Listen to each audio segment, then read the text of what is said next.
बिस्मिल्लाहिर्रहमानिर्रहीम। मैं हूं हशमत ख़ान खट्टक अपने यूट्यूब चैनल के साथ। दोस्तों, आपसे गुजारिश है कि चैनल को सब्सक्राइब करें और बेल आइकन का बटन दबाएं ताकि मेरी हर आने वाली वीडियो आपको बर वक्त पहुँच सके, और वीडियो को लाइक और शेयर ज़रूर कीजिएगा। तो दोस्तों, आज की जो मेन ख़बरें हैं वो तो कल अदालत ने एक बड़े केस का फ़ैसला किया है, ताहयात अहली वाला, उस पर बात करते हैं। और यह है कि नवाज शरीफ वज़ीर-ए-आज़म नहीं बल्कि सदर पाकिस्तान बन जाएं, ये बात किसने कही है, ये आपसे शेयर करते हैं। और कल सुप्रीम कोर्ट में एक और केस में जो तो इलेक्शन कमीशन पीटीआई ने केस किया, उसमें जो कादी फाइजा ने पीटीआई की वकील लतीफ़ खोसा की लितरोल की है, वो भी आपके साथ बात करते हैं। और आज बल्ले के निशान वाला केस पेशावर हाई कोर्ट में चल रहा है, तो उससे भी बात करते हैं। सबसे पहले आते हैं ताहयात अहली केस। कल सुप्रीम कोर्ट में एक बड़ी बेंच बैठा हुआ था, लार्जर बेंच बैठा हुआ था, और उसने ताहयात अहली ख़त्म कर दिया। अब नवाज शरीफ के वज़ीर-ए-आज़म बनने के रास्ते में जो आखिरी रुकावट थी वो भी ख़त्म हो गई है।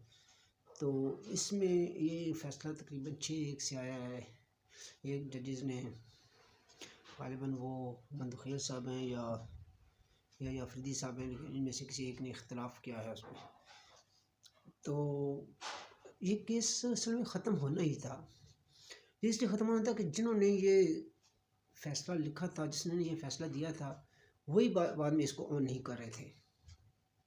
ये तो सिर्फ एक नवाज शरीफ को मंजर से आउट करने के लिए जो ग्रेटर प्लान बना हुआ था, जिसमें हमारी पुरानी इस्टेब्लिशमेंट और पुरानी अदलिया और हमारी सियासी सबका रिजीम ये शामिल थे। खान साहब, ये तो नवाज शरीफ को आउट करने के लिए सिर्फ था, और जब वो नवाज शरीफ आउट हो गए तो फिर इस केस की ज़रूरत नहीं रही थी। तो फिर फैसल वाउडा केस में उसी बंदियाल साहब ने, जिसने नवाज शरीफ का ये फ़ैसला तहरीर किया था, उसी के रिमार्क्स थे कि ये फ़ैसला तो गलत है, ये तो कानून गलत है, ये तो ज़्यादती है, जुल्म है कि एक बंदे को ताहयात के लिए नाअहल कर दिया जाए। तो अब मैं क्या कहूँ कि इन्होंने तो इस केस ने तो ख़त्म होना ही होना था, कि ये उनका मकसद जो था वो तो पूरा हो चुका था। तो अब दूसरा उस पर बात करते हैं, नवाज शरीफ सदर पाकिस्तान बन जाए। तो ये बात की है जनाब मुश्ताक हुसैन सैयद साहब ने, मुशाहिद हुसैन सैयद साहब, जो आप जानते हैं कि वो किन के ज़्यादा करीब होते हैं या किन की ज़बान बोली जाती है। कुछ चंद ऐसे सियासतदान हैं, जब वो मीडिया पे आके बात करते हैं तो ऐसा समझा जाता है कि शायद ये इस्टेब्लिशमेंट की ज़बान बोल रहे हैं। तो उन्होंने कहा है कि जब नवाज शरीफ फिर वज़ीर-ए-आज़म बनेंगे तो फिर जो है ना पड्डा होगा, फिर टकराव होगा। तो इसलिए जो है ना नवाज शरीफ सदर पाकिस्तान बन जाएं, फ़ौज के सुप्रीम कमांडर बन जाएं। लेकिन यह है कि PMLN से ही कोई और PM बन जाए, प्राइम मिनिस्टर बन जाए। तो ये असल में हो सकता है, अब इसकी अब ज़ाती राय भी हो सकती है मुशाहिद हुसैन सैयद की। वैसे इन लोगों की कोई ज़ाती राय होती तो नहीं है, लेकिन यह है कि क्योंकि मेरे पास जो कोई इन्फॉर्मेशन पहुंचती है कि तो हमारी सिक्योरिटी इस्टेब्लिशमेंट कहती है कि नवाज शरीफ प्राइम मिनिस्टर बने या PMLN से कोई और बने, हमें कोई प्रॉब्लम नहीं है। लेकिन यह है कि ये प्रॉब्लम है तो सही, अब इनको इस टाइम कितना कंसिडर किया जा रहा है ये पता नहीं है, लेकिन ये जब वो लंदन में थे तब भी उनको इस तरह के पैगाम पहुंचाए गए थे।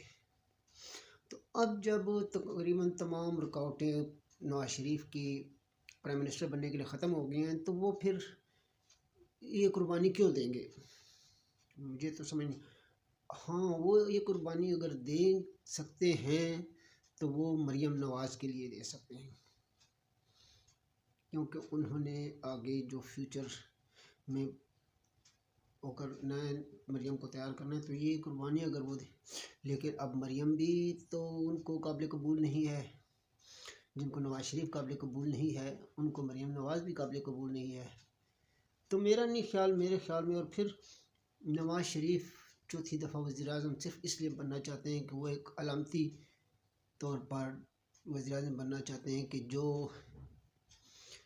इनके साथ जुल्म और ज़्यादती हुई है उसको रिवर्स किया जाए, उसका अजाला किया जाए। तो ये उनका वह। अब आते हैं जी, जो एक और केस में था तौहीन इलेक्शन कमीशन का, सुप्रीम कोर्ट में एक बड़ा केस लगा हुआ था। उसमें सरदार लतीफ़ खोसा साहब, जो बहुत बड़े नामवर वकील हैं, जो बहुत नामी ग्रामी वकील हैं, वो पेश हुए। और उन्होंने, जब चीफ जस्टिस ने उनसे पूछा कि आपने इलेक्शन कमीशन के ख़िलाफ़ कंटेम्प्ट ऑफ कोर्ट की है, इलेक्शन कमीशन ने आपने उसके कंटेम्प्ट का केस किया, तो आप बताएं आपके पास क्या सबूत हैं, कोई तहरीरी सबूत बताएं। तो इनके आएँ बाएँ शाएँ वो जी कागजात छीने जा रहे हैं जी, ये हो रहा है जी, वो हो रहा है जी, हमारे 3 MPO जारी किए जा रहे हैं। उन्होंने कहा इस तरह नहीं, आप एक एक चीज़ का तहरीरी जवाब दें। आपके कागजात अगर मुस्तरद हुए हैं तो बताएं कितने कागजात नामजदगी मुस्तरद हुए हैं और कितने एक्सेप्ट हुए हैं। तो उनका उसके पास कोई जवाब नहीं था।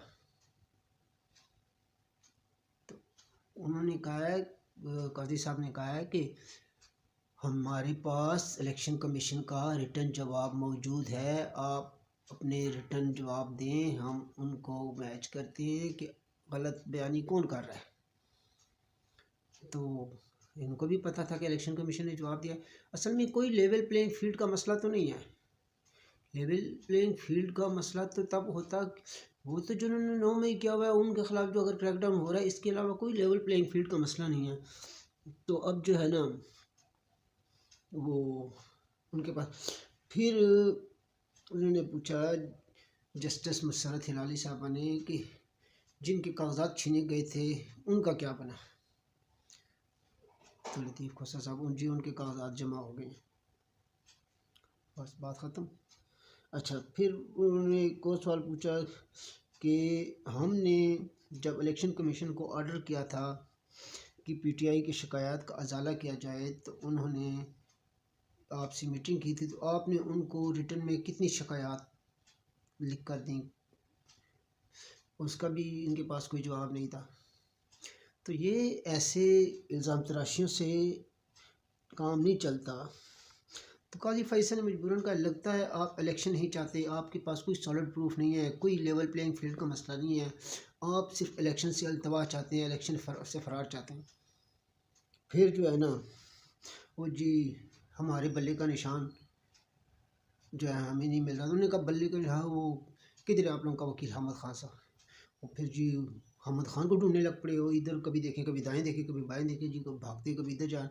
ये अच्छा भी हुआ कि आप लोगों को एतराज़ करे और आपको अपने वकील का ही नहीं पता, बाद में जो पता वो लाइब्रेरी में हमद खान को बुलाया गया था। उसने कहा कि हाँ जी बताएं बल्ले के निशान का क्या हुआ है, आपने ये केस जमा करवाया हुआ है, ये तो अलग से केस है, तो क्या इस। तो उनके पास भी आए बादशाह, उन्होंने कहा कि जी हम आज ही दरख्वास्त भी दे दें, आज ही इसको पुटअप करें और आज ही तारीख लेकिन काजी साहब ने कहा कि आज तो हो नहीं सकता, क्योंकि आज इसके बाद 2-3 बड़े अहम केसेस हैं। एक भुट्टो साहब वाला केस है शहीद, और भी कुछ केसेस हैं। तो आप आज वो करें, लेकिन यह है कि कल आपका केस लगा देते हैं। तो हमद खान साहब का नहीं, कल तो मैं इस मसले में पेशावर हाई कोर्ट जा रहा हूँ, तो आप परसों लगा दें। तो काजी साहब ने कहा ठीक है परसों आपका केस लग गया, आप तैयारी करके आएँ। तो आज वो पेशावर हाई कोर्ट में बल्ले के निशान की हियरिंग है, तो उधर जा रहे हैं। तो अब जो है ना देखें कि उस पर फिर उसके बाद परसों जो है ना वो कल जो है सुप्रीम कोर्ट में इसका चलेगा। तो मसला लेवल प्लेइंग फील्ड का नहीं है। वो कहते हैं जो वो लतीफ़ खोसा साहब से की सवाल पे गया कि वो जी लतीफ़ खोसा कहते हैं जो 3 MPO के तहत हमारे बंदों को गिरफ्तार किया। उनका ये 3 MPO तो जिले इंतजामिया के पास कानूनी इख्तियार है, हम उसको कैसे ख़त्म कर सकते हैं, हम किसी के कानूनी इख्तियार को कैसे दाखिल कर सकते हैं। अगर वो आपके बंदे को गिरफ्तार करते हैं तो ये भी उनके पास इख्तियार है, लेकिन आपके पास इसका मुतलका हुआ है, आप अदालत में आएँ। अगर तो वो गलत गिरफ्तारी होगी तो उनकी ज़मानतें हो जाएंगी। तो ये तो वो है, हर इदारे का एक अपना इख्तियार है, अपना कानून। कोई एक इदारा दूसरे के इदारे को उसमें जो उनका कानूनी इख्तियार है उससे कैसे लिया जा सकता है।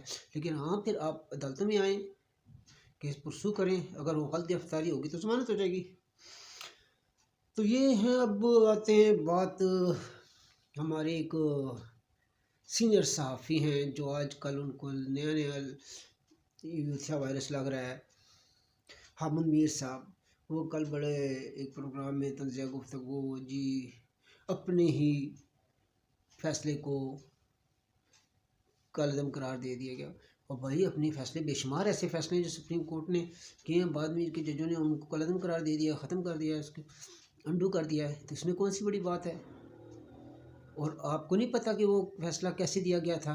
क्या अहमद मीर साहब जैसे सीनियर सहाफ़ी जो अपने आप को न्यूट्रल भी कहते हैं, जो आजकल लगता नहीं है कि आजकल वो न्यूट्रल सहाफ़ी करते हैं, आजकल वो जो पॉपुलर स्टैंस होता है उसके साथ खड़े होते हैं कि आवाम में क्या चीज़ बिक रहा है। वो न्यूट्रल अगर जियो में कोई करता है तो वो एक सलीम साफ़ी साहब है और एक शहज़ैब खानज़ादा साहब है, और भी होंगे, लेकिन ये जो मेन और जो हामिद मीर साहब हैं वो अपने आप को थोड़ा न्यूट्रलाइज साबित करने की कोशिश करते हैं, लेकिन न्यूट्रल नहीं है। फिर इनसे तो अच्छे वो इरशाद भट्टी साहब हैं जिन्होंने खुल के पीटीआई का इतना उनका जो पीटीआई का कोई रहनुमा उनकी वकालत नहीं कर सकता जितना इरशाद भट्टी, हसन निसार जैसे बंदे करते हैं। तो आज तक के लिए इतना ही, कल हाज़िर होंगे नई खबरों के साथ। अल्लाह हाफ़िज़।